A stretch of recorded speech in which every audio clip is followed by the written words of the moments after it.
Yeah, and then I took a hit of acid one time and just started trying to eat the firework. Don't tell Mom. Ooh, she said, "Whoa, what does that mean?" Yeah, so it wasn't a good night, but ready? Anyway, are we rolling? Action. Hey, what's up? Hey. Welcome back to another episode of the Don't Tell Mom podcast, episode 106. I'm Cullen. This is my sister and her new baby. Woo, look at my that. Plus one. She just blends in with the background with look that at logo. this. We're matching. The Don't Tell Mom, Don't Tell Mom, Don't Tell Mom. Oh, look. I got to get this back on. We're social distancing. Social distancing. This is happening again, apparently, across the nation. The cases of the virus are coming back stronger than ever. The second wave, and it's not even winter yet. Cullen, I can't understand you with that thing. You can't. Do you like this new mask, though? Look at this. It's pretty fresh. It's rad. So what is the thing on the side for? I have no idea. I just saw everybody else. You look like Fresh Prince. You look like back in the... I mean, it's appropriate for you. I thought it was. I was like, oh, that's kind of radical. It's cool. It's got groovy, man. I think it's got an N95 filter in it that you can change out if you need to, but it's also got these adjustable ear straps and the little vent filter. I don't know. I saw it on Facebook, and it's somebody local, actually, that makes these masks, and you can get them with a tiger print, it looks like a tiger's mouth or a cheetah's mouth. So, I love those. Those are the best. All sorts of cool. It was one of the cooler local. I think she's out in Springville. Hoopla Online. She's just a small business owner doing her own thing. Go and support her, folks. These masks are taking over the internet. I don't know. I keep seeing all these cool different designs and stuff, and then when I saw this one, I was like, oh wow, this is amazing. It's fresh. I almost got some at Target the other day. Actually I did. I got Corey one because he's just terrible about the mask thing, and I got myself a pack of 15 of the surgical ones. Mm-hmm. I was reading, I just text, if y'all are watching, I was just on my phone texting Corey to ask him for the article about the mask that he read to me the other day. And it was a little eye-opening. It was like, masks don't work. But it was telling the reasons why, the cloth, the disposable ones are meant to only been worn for a few minutes, supposed to be changed every 30 minutes, so those don't work. The great debate. And then the first one, the N95 masks are meant to keep stuff from coming in but not coming out or something. Right, if you see, I saw you could cough in it and then affect the person next to you. I saw you're wearing a mask. the different textured materials of masks. There's an experiment done in slow motion where they sneeze through it and. Mm-hmm. Yeah, so it's, I don't know. It's probably better. I mean, I'm sure. It's it's I heard somebody say it great this morning on the news. They said, if you wear a seatbelt, and you get in a car wreck, you might die. Right. You know what I mean? Exactly. It might not work, but if you wear a seatbelt, you're way more likely to not die in that car wreck. Right. So that's what and I thought, no, that's a good way to look at it. The mask is like wearing your seatbelt. It's kind of like that, we talked about it when this was all in the news majorly, if you wear pants and pee on yourself, it's just going to get on you, but if you don't, it's going to get on everybody else. Yeah. Same kind of comparison there. I don't know. It's just so crazy that it's all ramped back up. That's why I got this one. Do you think that it's ramped back up? Because I've had a lot of friends come out and say they think that this is just a conspiracy and it's just another way to control the masses. Well, that's funny because Katie talked about it the other day. She was reading an article and it said Florida records record high cases of coronavirus, but it's also been another month, so of course it's going to be a record high. It's like saying because they've done all the tests. Well, right? they've got more testing capabilities. Plus, there's been more days since the last time they recorded the. So obviously it's going to be a little bit higher. It's kind of like if you're selling your house, and we have say 20 showings. If I'm selling 2 houses, or if I'm able to conduct an extra test quicker and easier, then it's where you're going with this. Well, say I'm selling a house and I've got 20 showings, but if I'm selling 2 houses, I'm going to have 40 showings, and that's a record high. of showings in my house selling process. So you got more doctors and hospitals conducting more tests. So surely they factor that in, don't you think? That they're going to be talking about like your average per. It's like per test given your median and your average of the number that came back positive to how many. I mean, surely they're like people that are smarter than us that are good at math. I don't know. Like I feel like tomorrow that they could essentially say the same thing. Tomorrow is going to be another record high. And that makes a good headline because they probably tested somebody today that's got it. There's more people getting tested. I don't think you're taking that information in correctly. I think you're thinking of it the wrong way. But maybe, I mean, you might not be. I had a friend of mine who's very intelligent. She's an attorney and she's just very smart. She's like one of my smartest friends, and she thinks that this is like a bunch of bullshit. Yeah. And I agree. And she sent me, she was like, this is what I mean. But she kind of went a little far with it and sent me this video about how, like, Pelosi, what's her name? Nancy Pelosi. Yeah, that she's, like, behind this and it's this big conspiracy.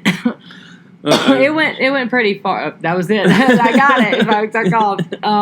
But like it was interesting to see how far the conspiracy goes. Like it's all a way to control the election, and that come November, coronavirus. What like this is not even going to be a thing anymore. It's all about how to like control. It's like socially controlling us, the masses, and we're just sheep. And then we're we're just puppets, and you got the puppeteers up there like Nancy Pelosi and like all the what do you call them, the Illuminatis and stuff, that are like controlling the masses. Yeah, I mean, I see the like apparently she was in Wuhan like right before this happened. Right, yeah, that was an old that was the big thing. Stuff. Yeah, and she was saying travel to China and then Obama was supposedly a part of it, and it's like I don't know. It's so crazy how it just like ebb and flows, and it depends on who you're talking to. Like politically, their views. I mean, you can't discredit the data, or as well. I mean, again, I guess you can. Well, yeah, you can. That's another thing that she was saying was like, well, these hospitals are actually getting money for everyone to test positive, so it's like corruption, and then they're like claiming that more people are dying due to coronavirus, but it's like that person was already on their deathbed. They just happen to have coronavirus too. We talked about this. It's like getting in a wreck, like you get hit by a bus and you break your leg. But they test you for coronavirus, you're already going to almost die for the bus hit, but you're going to get docked at a check mark next to tested positive for coronavirus. Right. But no, that's not the reason. You got shot in the head, and then they test you, and you actually had coronavirus at the time, so they're going to claim it. Put that one in the books for Yeah. But then another thing was that she was telling me that I thought was interesting was that all of the antibody tests that have come into Alabama. That they came out and they said, well, we can test you for the antibodies or whatever, right? Katie told us about that, and she said that half of those have come back false positives. Like half of they're just so uncertain. Like the tests are faulty. So it's like, is the testing, because it had to happen so fast? It's like, is the testing at fault here, or are these numbers for real? And then I was reading something this morning that's like 99.9% of the people that have coronavirus survive it. So it's just a very small death rate, and I imagine that the people that are dying from it had underlying causes, right? Right. Yeah, I would imagine so. I mean, but it's like I still don't want to get that. Like just if I might survive through it, it doesn't mean that I want to feel like I'm dying like for a month. I mean, this thing lasts for it can last for a long time. I don't want to be hospitalized and it's just fighting to breathe for my life. It's just so weird that we're even talking about it all like this again. Like it's just new. Yeah, like it's new information. Again. And it's just like taking a toll on everything. Like I think Governor Ivey today, this weekend, she's mandatory masks. Oh, the mandatory masks. Yeah, Alabama has to wear. I think that's like it's like resurfaced or recycling again. Like, I'm okay with the mask thing. I wear my mask everywhere I go when I'm out there. Like it bothers me that my kids can't wear them because they'll just rip them off their face or they're too little. So that bothers me because I would put a mask on them too. But like if Corey's out of town and I got to go to the store, guess what? 2 babies are coming with me. Yeah. Which the little one, I have like her covered up in our car seat, and I don't even get her out of the car seat. I got to cover over that. But Sophia's riding shotgun, and she will not wear a mask, folks. Come on, she's a year-old She baby. probably won't, like our kids won't wear socks, or didn't wear socks. They would just rip them off their feet. Yeah, they imagine rip a them mask off. over. She tries to rip my mask off. She broke a couple already. I saw a thing on this lady's website that has. Have you seen these? They're like headbands. They're more for doctors and nurses, but they're with a glass shield. No, they're headbands with like a button knitted in, and then you put your mask on and then connect your mask to the button so it's not over your ear. So it's almost like these people are getting creative in their marketing. The new fashion fad of the year. You got a headband, like, you know how y'all ladies wear those little things that pull your hair back, like the big things, but they have buttons on them so you can hook your mask to your button, because people's ears, behind their ears, nurses and stuff that were wearing them for hours and hours and hours on end, it was just more comfortable. And then there's also like a little just knit strap, like imagine mom just knitting like a little strap, and like then for your glasses, and then having two buttons. Yeah, it's about like that thick though. But you just put it behind your head and then just hook your. Yeah, so it seems like a lot of work. Gives a little more comfort, and it's like a fashion statement. That's the thing now. These things are just fashion statements, it seems. Yeah, like I was literally looking. I had to go to Target, and I'm just wearing my mask all. It's like been used. This is why I know mine doesn't work, because it's been used 100 times. Right. And it's the only one I had. And because I'm not going to wear the N95 ones, because it's like straps around me, and I literally can't breathe with that one on. But I'm walking around Target, and I'm looking at all these fashion statement masks, and I'm like, oh my God, look at that one. That one's so cute. I want one like that, And I was thinking, like, how hard would it be to be single in 2020? You know what I mean? Like, what if you see a girl and you're like, hey, girl, and she's got her mask on, you got your mask on, and she looks real pretty, and then she, like, takes her, and then y'all get alone, and she takes her mask off, and she's just like, she's got summer teeth. Yeah, summer teeth. Summer this way, summer that way. Or like, you know what I mean? It's just, you can't see. It's just deceiving. Yeah, I've seen a lot of people, and again, I think we've touched on this. Like, you have to visually see somebody's personality or mood through their eyes, and not the rest of your face gives off a lot of like your pierced lips and your tense face, and if you're pissed off at somebody. But if you got your mask on, it's like all I can see is your eyes. I don't know if you're mad at me, right? Or I don't know if you're trying to blow a kiss at me, or What if you have face tattoos? Yeah. You know what I mean? Like, somebody's gonna get a mask face tattoo. Dude, I was hearing something on the radio that said that there's giving us the numbers of how many people that have had babies in the year 2020 that have named them Corona. Oh, yeah. It's like an unreal amount. Like, why? Why would you keep bringing, like, why would you stick that baby with that name forever, for the rest of their life? Don't Corona. do that. It's like, no, this is going to pass, I hope. But, yeah, it's crazy out there. It's also affecting, we got 4th of July coming up.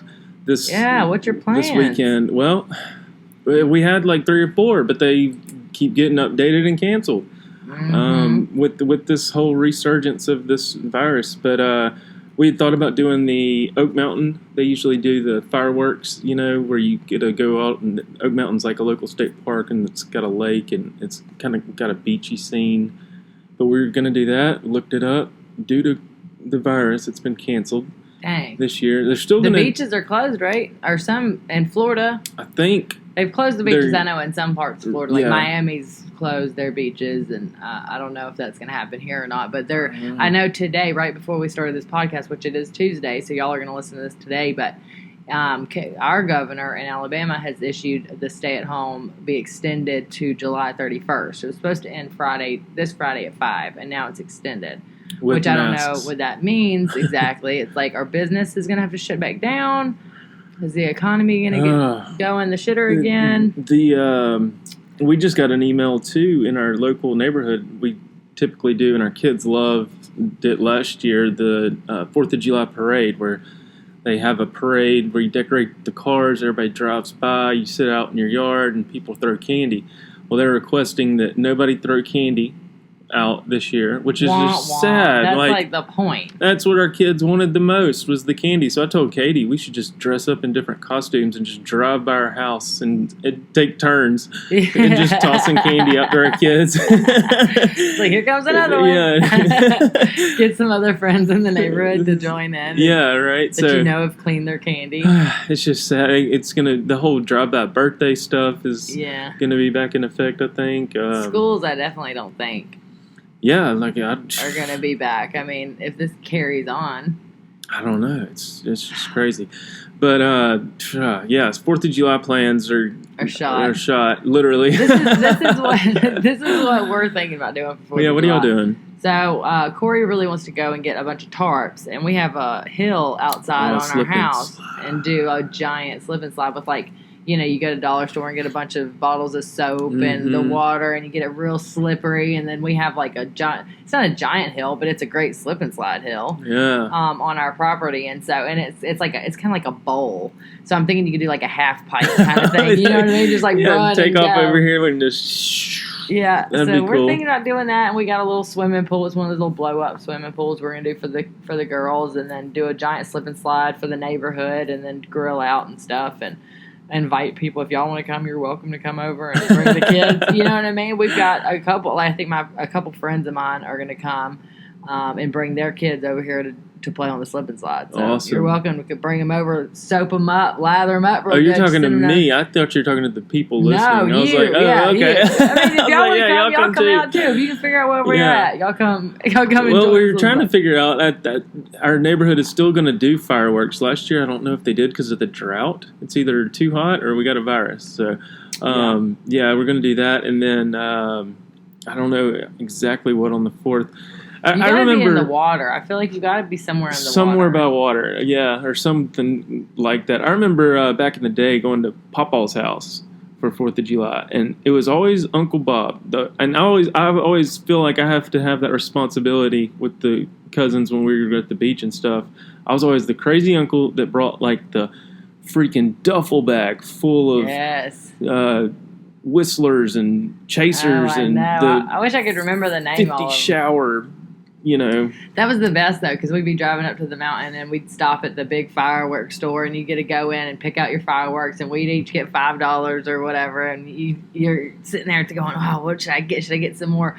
What's the balls? The bottle rockets. No, Roman candles. The Roman candles, yeah. Or should I get more of the little ones that are cheaper, the little bottle rockets or the whatever? Well, up there it's a little the smoke bombs. Yeah, and the little worms that grow and all that stuff. The little flowers, the little That's exactly what they sound like. You nailed it. But I remember Dad and Uncle Bob were always they inspired my firework. You get Dad's cigarette, fanatics. Run out there with a cigarette to light it. Yeah. We don't have one of those little sticks that stay lit for hours. We just use Dad's cigarette. Right. But no, they would go out there when we got a little older. There was an open field next to cousin Josh's house or Uncle Sam's house out in the country. We were away from the city at this point, y'all. This is up in Lookout Mountain. Yep. Mentone, Alabama. Papa's house. Chicken raising. We got a go-kart. Oh, yeah. We got the go-karts and the dirt bikes and the four-wheelers and the unicycles and the... Yeah. And then on 4th of July, the older kids would go and have bottle rocket fights. And that sounds like a fun thing, a fun time had, but... It's dangerous out there. I remember, It's dangerous out there for me. It got creative, because at first it was just you hold your bottle rocket as long as you can, and then I hope it wasn't a dud or, just boom, right in your hand. But you'd hold it and you try to throw it. One year it was all just... Then you don't know which direction Then you just, you throw and duck and hope it just doesn't hit you, come back and boomerang you in the face. But then we got creative. We were dumb. We started making PVC, rocket launchers. Oh, yeah. And we would get them to where you would hook those things in and you could get a 10-pack and light it all at once. But I remember Uncle Bob and Josh and me and Uncle Sam Nick. And Nick. Yeah, we all went out there one night. And I mean, it was almost like picture a paintball course Mm-hmm. but it's a firework course with tractors and tall grass instead of like lots of shit that's flammable. Yeah, it just old rusted cars and trailers, cows, and you're just dodging anything you can. But we had a little arena, quote unquote, outdoor arena, and it was right at right when it started getting dusky dark, when the sun, so you could see everybody kind of lighting their fireworks. But I remember I was carrying my bottle rockets in my pocket just for quick reload access. But I remember somebody hit either Uncle Bob or I can't remember if it was me or I can't remember. I think it was you hit Uncle Bob. I remember it was just a traumatizing experience. Somebody nailed the pack of bottle rockets in somebody else's pocket and caught their pants on fire. Like, it just was like, get it! You just saw somebody just, they were just stripping down butt naked, running across this old pasture. And we were like, what's going on? And like, boom, headshot. Gotcha. But sometimes the the Roman candles would shoot back at you. Yes. I was always so scared of that. And I always remember Dad, one of his intuitive wisdom and provoking dad moments where we were sitting out there shooting bottle rockets one night, and you start getting kind of lazy with the lighting of everything. You're just like, all right, here we go. Here's cocky. Another one. Yeah, cocky, and just like, oh, this is going to be a good one. You start twisting like 20 fuses together to try to get them to all go off at once and stick them down in some dirt.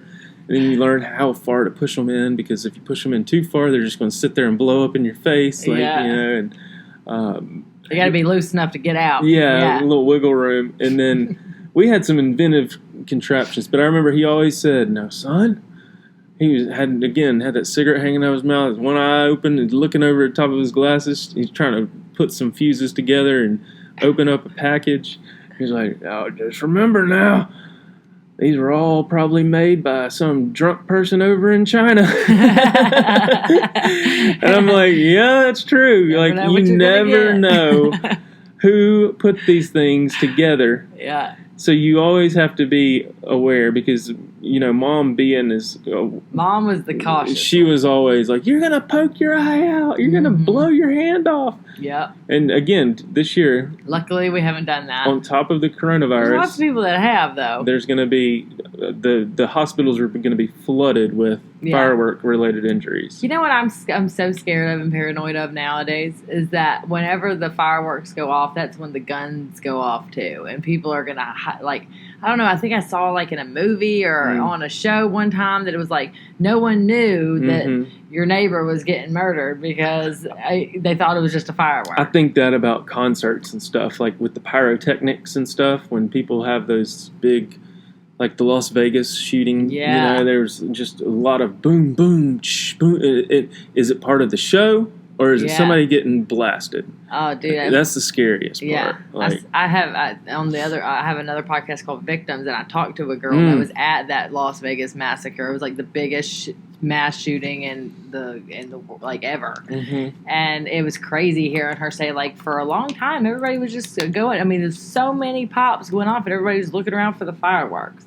And that's literally what everybody thought. And that's what I think. I'm like, oh, fireworks, it's dangerous. I think that in the Purge movie, I just think of like all these, I don't know if it's because I'm a mom now, but back in the day, we do the Roman candle fights. We'd always go to the lake. That was my big thing when I was older, like with my friends. We'd love renting a lake house, rent a boat. We'd go down, party. I mean, you'd have people literally asleep on their pool floats out in the lake. You'd have to go like wrangle them in. You know what I mean? But it was fireworks in the pool and all this stuff. And now that I'm older, it's like I just think it's trouble. You know what I mean? Like nothing good's out there happening on 4th of July. This wasn't 4th of July, but I had that same sense of like something is about to go wrong. And I like high school me or like partying me when I was actually tripping on acid and looking at fireworks so close that I thought I was going to, I didn't almost blew up in your face. It did, yeah. Like I didn't know what was going on. I was at a concert. No, it was a premiere for Brian's music album out in L.A. Well, his little rented room that he had out was packed out, and it was over. But after it was over, all our stuff was back in this green room that was connected to an auditorium.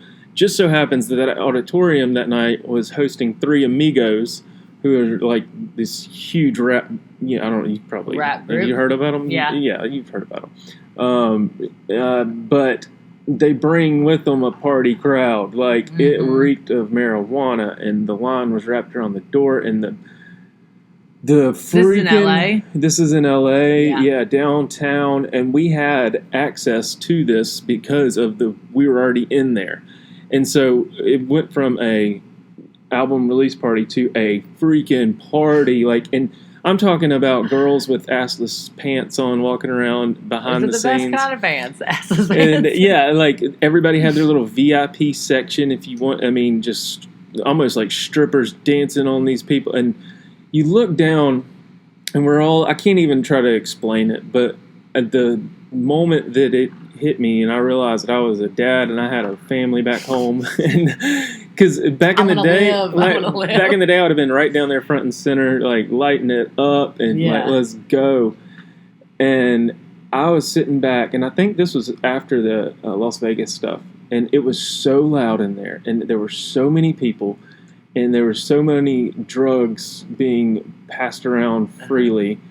And you could see everybody just getting ripped. Up. Yeah, I was like, people's eyes rolling in the back of their head. People, like rolling and tripping, and I was literally like, somebody could come in here, and this place would be. This is like picking fish out of a barrel. I mean, and I'm sitting in the back, and I started like getting just really nervous. It was just one of those.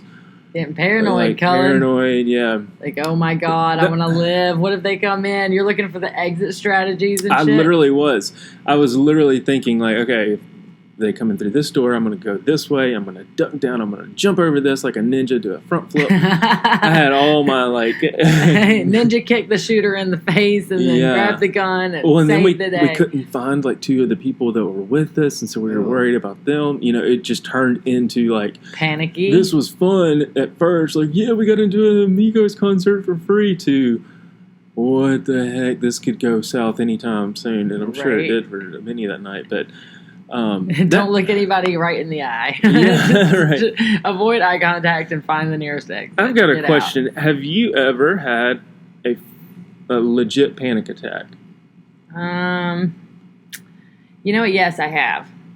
The one that I can remember. Like I've gotten anxious before and I've gotten panicky before, but for most of the time I can hold my shit together, right? Mm-hmm. But one time I was actually under the influence of some drugs. Mm-hmm. I'd eaten some mushrooms, and I was out in Limestone, which you know well of. It's this campground that we used to go to, and it was me and like 2 girls, and then we each had like our boyfriends with us or whatever. So there was 3 guys. Well, the 3 guys in it's like mushroom shoot like fields, right? Mm-hmm. And so these guys left us. So we were all sitting around the fire. And we had our cars and stuff, and it was our campsite, and it was right next to the river. And they had the fire going, and we were all having a good time, and had eaten some mushrooms, and we're just kind of giggly and whatever. And then the boys decide they're going to go look for some more of these mushrooms. So they all take the flashlights, and they go like up this hill, and like just like fade away into the dark. Mm-hmm. You know what I mean? They're gone. So it's me and 2 girls, and we're sitting by the fire, and then the fire goes out. And, like, we're really young. We're fucked up. We're like, well, what do? We don't have any more sticks. How do we we don't know how to start a fire or anything, right? So the fire, like, fizzles out, and then it gets really, like, sketchy and scary, and then you start hearing all of the noises and the bugs and stuff. And I started, like, I could feel myself breathing heavy, and I was getting real anxious, and the other girls were, like, freaking me out, too. And I was, like, trying to calm them down, but really inside I was panicking. And so I was like, okay, I just got to go. I got to get in the car, right? If you're camping, you're, like, a safe place, then you're in the car. So I get in the car, and, the light comes on. and it had been dark, and so I get in the car, the light comes on, I get in, and I'm like, okay,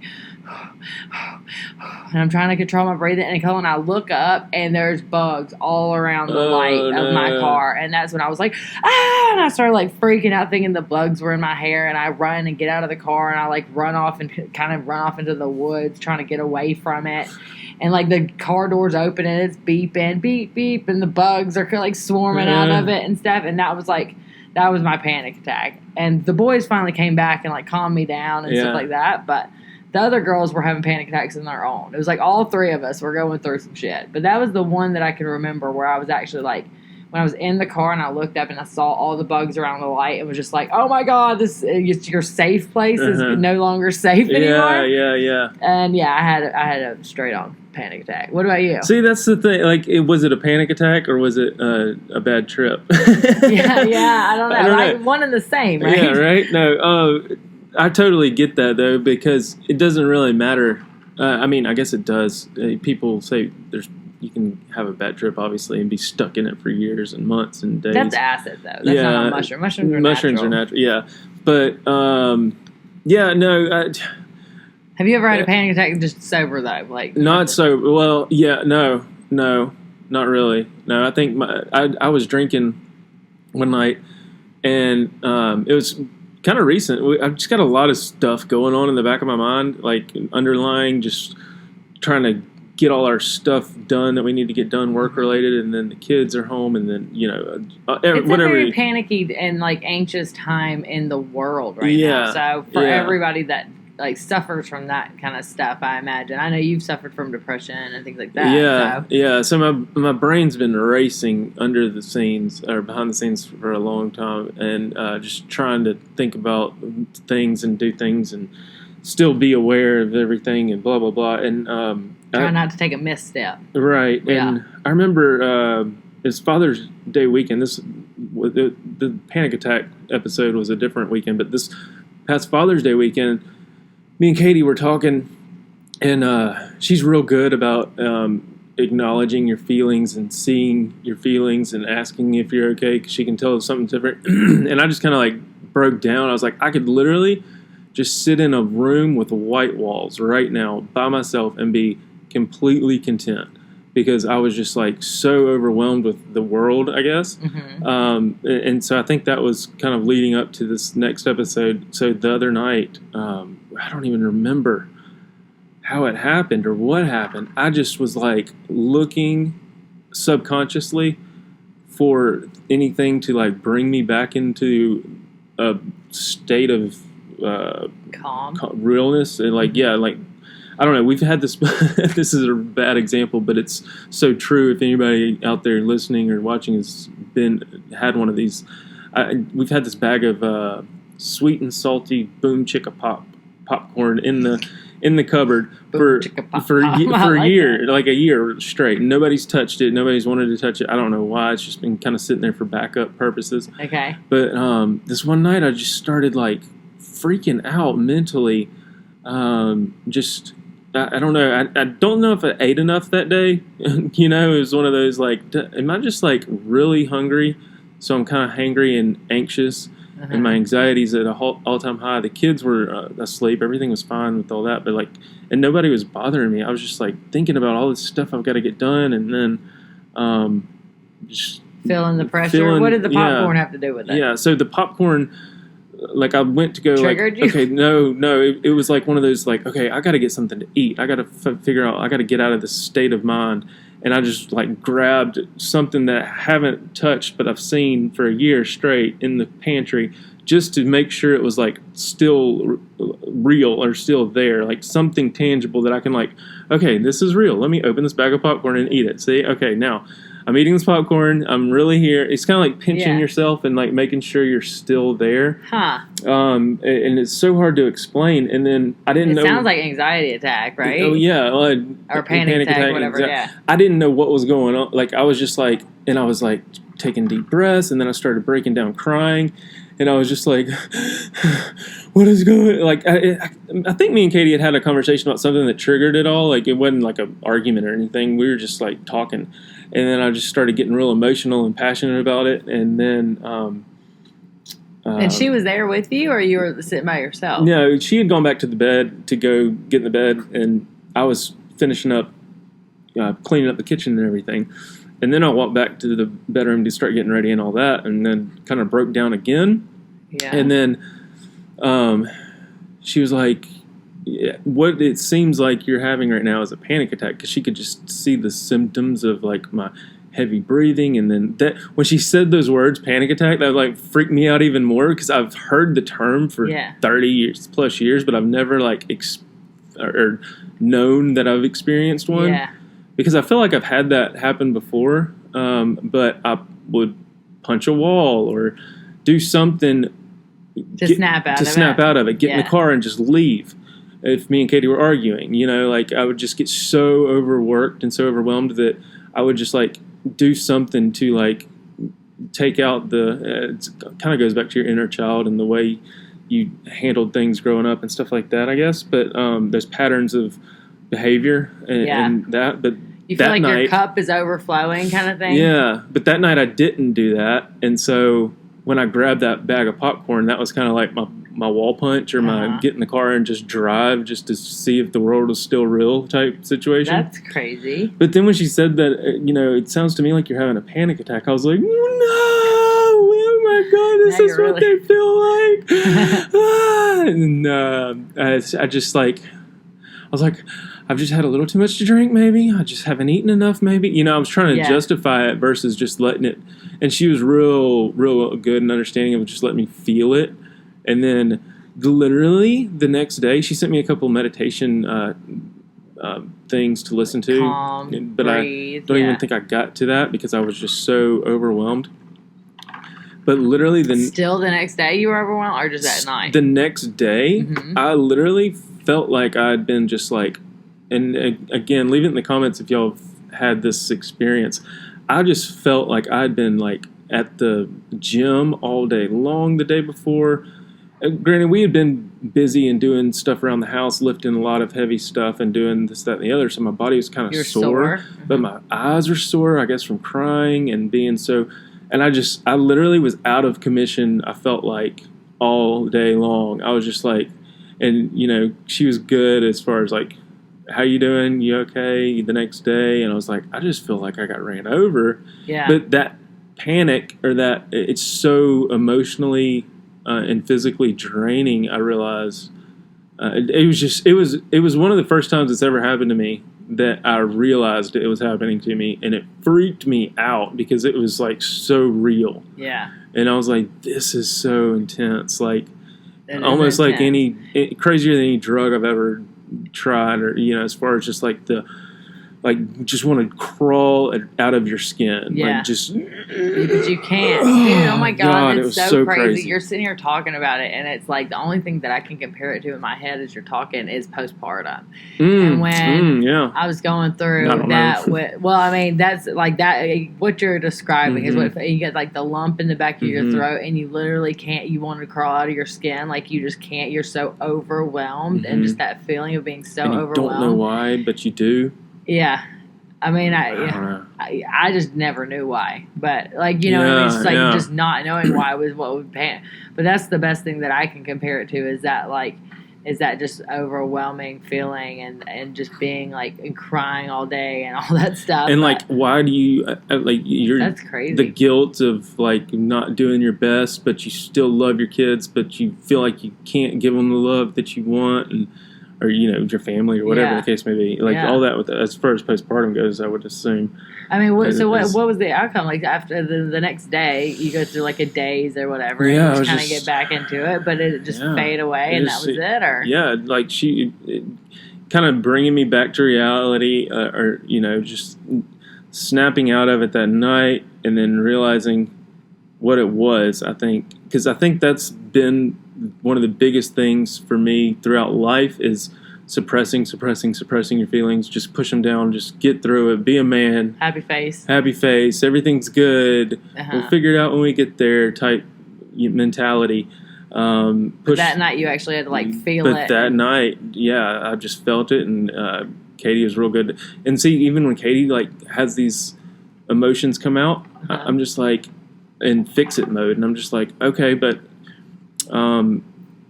So what can we do? Can we distract you? Yeah, Can we do this? exactly. Distraction, yeah. And I do that with the kids all the time as opposed to just letting them feel it. And she just let me feel it, and it was like one of the weirdest feelings ever that night. And it's just last night we had some major storms roll through, and it's so interesting. Yeah, the thunder and I heard it was crazy loud, but seeing the display of reaction and the way our kids handle it. Gaines used to be terrified of storms growing up, and she's only 5.5. But like when she was younger, now she's learned to like, okay, it doesn't do me any good really. It is a scary noise, but my brain and she, I don't know. We've had this conversation with her all the time. Like, thunder is loud, but it doesn't really hurt you. And, you know, we do explain that lightning's dangerous. And, you know, after the thunder comes the lightning and all that kind of stuff. But last night, she got freaked out because me and Katie were trying to get some bushes that we had trimmed down to the bottom of the driveway before they got soaking wet. So we wouldn't have to deal with wet branches for the next 3 days. And while we were down there, all we heard were... After a big loud thunder, it was like, "Mommy!" Because she couldn't see us. That's a big thing, I think, with kids. They want to have their eyes on you. They want to see you. And she knew what we were doing, but whenever that thunder happened and it shook the house,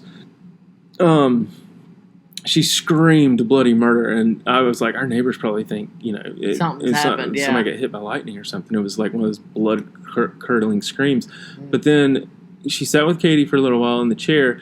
And then she said, I think I'm going to play with Play-Doh now. And can I put some calming music on Alexa? And it went back to my whole, like... She's just like Katie. Episode of, like, she found something to do to calm herself down.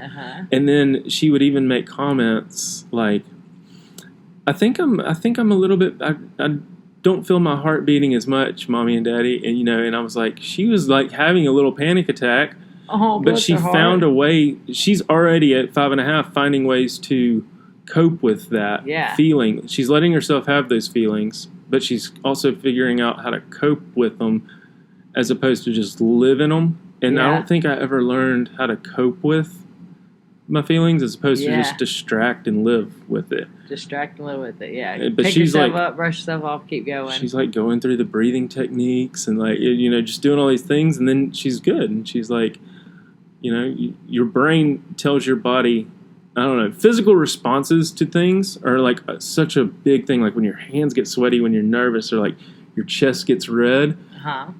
You think you can hide that, like, you know, if you're nervous in a job interview or something, or, you know, big things, you're like putting on a funny face and boss, I can do this. But your physical appearance doesn't hide the fact that you're nervous. You can see the red splotchiness on your chin and neck and stuff. So it's like, I don't know, you listening to those physical cues is huge. I don't know, that went off on a major weird panic attack story tangent. That is crazy. Well, I mean, I hate that you had to go through it and experience it, but now you know what it is. So the next time it happens, maybe you can understand, like, okay, I know what's happening, and find your, you know, happy place and get through it or whatever. But you were saying, like, you know, you would just try to find something to get through it. You know how I always got through like nervous or anxious moments or whatever? It was cigarettes. I mean, literally, that my whole life, it was just sick because I smoked for so many years, and I quit smoking in 2014. But like, I was just thinking about it, like, I mean, I know exactly what you mean when you start getting like nervous, or you're talking to somebody, or you start getting uncomfortable. That was my like go-to. I would excuse myself and go have a cigarette, and obviously I don't want you to pick up smoking, but it's like, but sometimes you could just excuse yourself and go outside and get some fresh air, and like, you know what I mean, just to take yourself out of that room in that moment and out of that environment. You know, thinking about that brings me back to like when we first moved into this house that we're in now. I can go back and think and remember that there was this one time where I had this whole episode happen again at one point, to where I really felt like I was just going to just shoot off like a rocket through the ceiling. I was just so internally freaking out for some reason. And this was midday, like during the day. And I think we had some people coming over to install something or something. And I went down into the basement room downstairs and put on this meditation thing that Katie sent me. And it was so soothing and calming that I fell asleep for like an hour, but my body was so drained and I didn't even realize From being tense, how probably. drained it was. Yeah. From all the anxiety and the panicky and I literally was just laying there listening, going step by step through these breathing and muscle restricting and pushing and pulling and contracting and releasing your muscles from head to toe. Like even your like eyebrow, like move your eyebrows, hold it for 3 seconds and then release, and then let all that bad energy flow out. That kind of like hippie kind of stuff. Yeah, I've heard in a one sense, that's like tapping, like you tap yourself, just to bring yourself back, on the head, tap yourself on the arm or whatever. You just tap your body. That was one of them that was a calming. As we get older, it's like you don't really go through this kind of stuff. I think when you're younger, because you're just kind of like wild and free, and you don't really think about these things that much, and like you don't have so much responsibility before you have kids and a family and all this stuff. So I guess that's why. I don't know. But it's just such a distracting as a kid. I think that's why I'm glad Gaines is like recognizing her feelings, because your feelings are, when you have feelings. What is the quote? I screwed that up from Frozen. Feelings are real, and you can feel what you feel. I don't know. It's just As a kid, I don't think you fully understand how to incorporate healthy ways to manage feelings in a certain aspect. There's a lot of kids that do, but I guess it depends on how you're raised. And I think I don't know. Just as an adult, I'm like, why have I never felt like this before? And I'm freaking out, and I literally could like run through a wall one night. I don't know.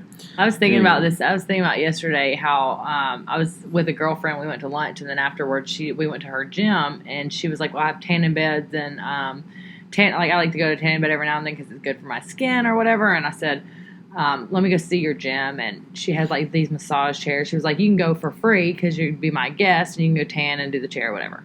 So we go in, and we're walking around the gym, and I'm talking about how after the first baby, like physically, I was like, after the first baby, I feel like I like kind of snapped back and everything was fine. Well, after this baby, I feel like I'm not snapping back and everything's droopy and gravity, like I'm an inch, like everything's an inch lower, like my ass is sagging and like, you know what I mean? All these things. And she was like, and she just looked at me, she was like, well, Britany, that's just what happens when you get older, and she was like, wait till you have your third one, and so we started talking about how I wanted to come and start working out and tightening your body up and all these things. And everybody always puts emphasis on like your physical appearance and like keeping your body healthy, and that's like the go-to thing as you get older is like, okay, we got to keep your body healthy because now you're more at risk for all these things that are going to happen. I mean, naturally, as you get older, you get sicker, right? Mm-hmm. But like no one ever really talks about the mental side of it and your mental health. And that's a good point. Yeah, it's like you're saying you got those physical cues, like your neck gets splotchy or your hands get sweaty and stuff like that. Your physical well-being is tied to your mental well-being. I think it's all tied together. Right. And like literally stress when you're pregnant, mentally stressed. Pregnancies don't really have a good outcome. I mean, that's one of the so things. Dangerous. It's like if you're stressed mentally as a pregnant lady, and your kids feel that, and they're not even here in the world yet, like physically, like they're still in your womb, and they can sense your mental stress. Like that's just mind blowing to think about. But I think mental is so important. It should be mental then physical, not physical then mental, because mind over matter. Yeah, exactly. And I think that like there's the whole thing is you get older and your grandparents are sitting there. As long as they're mentally stable and happy, then they're more than likely going to have a better physical, live longer, be happier. But if you're like all depressed and stuff, you're more likely your body's gonna break down, your leg, or just kind of deteriorate physically. But as long as you can keep your mind sharp and happy, that's just mental health is so crazy. Yeah, everybody, especially these times and these days. Like I know we've talked about it a lot on the podcast through the last couple of years that we've been doing this, but it's like and we always kind of come back to it, but it is so important. You know what I mean? Because when you were talking about the your panic attacks and stuff, and I could think about this time that I felt like my mental health was really at risk, right? And it was after Dad died, and I'd gotten on this medicine called Celexa. It was an antidepressant, and I'd been on it for a little while, and I just remember feeling like super numb, and I was just numb to everything, and I didn't like how I felt, and so I just stopped taking it, right? You don't like something, stop taking it. Well, apparently that was bad news bears. You're not supposed to not take. You're supposed to like wean yourself off of it, and I didn't do that. So I had just stopped taking it, and that was like the one time in my life where I ever considered suicide. Like I literally wanted to like hang myself. I mean, it was so bad. Jeez. I felt like just absolutely miserable, could not get out of it. And it's like after that experience, that's when I actually started to realize that it's serious, because I never really, like you said, you always sweep things under the rug, and in our, in our life, you just kind of keep pushing and you get through it, and distraction and all this stuff.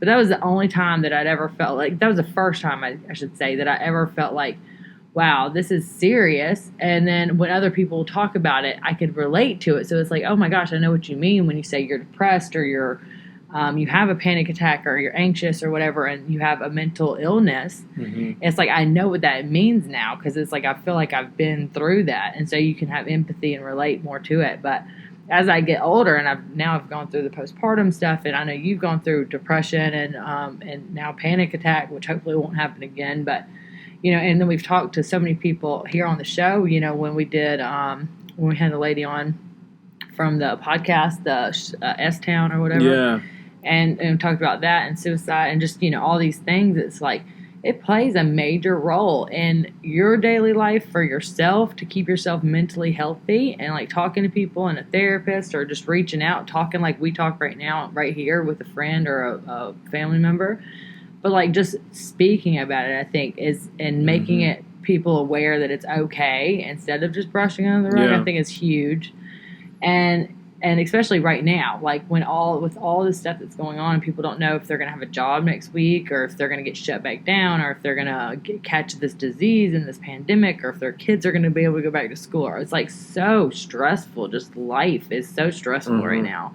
So I think now more than ever is a great time to talk about stuff like this. So I'm glad that you brought that up. Yeah, you know what I mean? Because now I didn't even mean to bring it up. I was just thinking about it the other day. I mean, after we talked about being all freaked out about fireworks. Or something. Right? I mean, it's scary. Like I do get more paranoid now when you hear fireworks popping off. I think somebody's shooting guns at us. Yeah. But I mean, I'm glad that you brought it up, because now more than ever, I think people need to reach out if you need help, or if you're having these feelings and panic attacks or anxiety, see a doctor. I wish I could. Like we talked about it financially, and I was like, I wish we could go back to therapy in general. And I'm sure there's obviously Zoom calls and stuff you can do, but there's also tons of podcasts. Like Katie sent me links to podcasts and YouTube videos and stuff like that. I'll try to link some of them below if I can remember. But it's hard for me to not be able to talk back. Stuff online. It is, that's true, because talking out loud and getting reliving some of your childhood and realizing some of the things that not that it's your parents' fault whatsoever. They were doing the best they could, but even still realizing that they were doing the best they could, and that you still had these thoughts and feelings about certain situations and certain aspects. Inherited behaviors or whatever that they were inherited. Just saying that out loud is like super powerful, and then like understanding like, oh, okay, that's why I like really liked smoking weed, was because I was like trying to hide my feel or just get into a different world, and like it helped me, but it also it helped my depression and my that's a lot of the medical so crazy. A lot of the medical theories behind that is that it does help with anxiety and depression and stuff like that. It is good for some people, totally, for sure. So 100%.